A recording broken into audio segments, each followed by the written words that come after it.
È stata una vicenda che ha segnato proprio l'adolescenza e la giovinezza di entrambe le ragazze, perché insomma non è da tutti passare un periodo dai 15 ai 23 anni, perché entrambe sono del 2000, tra le aule di giustizia per fatti così gravi, nel tentativo appunto di riuscire a dimostrare che quello che raccontavano corrispondeva proprio alla verità.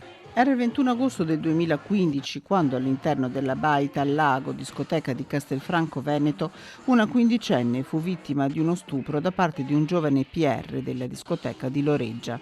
Ad assistere alla scena una coetanea della giovanissima, tenuta ferma da un amico del 27enne. Dopo 8 anni e 3 gradi di giudizio, la Corte di Cassazione ha rigettato il ricorso del PR ritenendolo inammissibile, confermando ieri sera la condanna a 6 anni per stupro di Filippo Roncato, a 1 anno e 6 mesi per l'amico.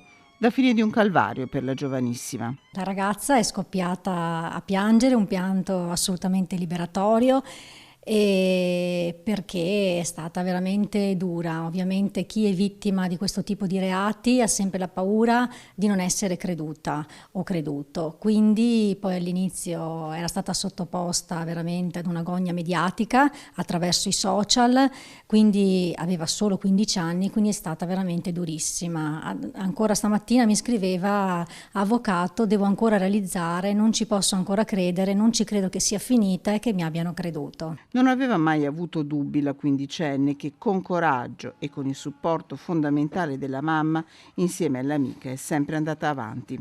Lì per lì la mamma e la ragazza non hanno avuto dubbi, nel senso che hanno immediatamente denunciato. Questo dimostra anche la forza e il coraggio di queste due donne.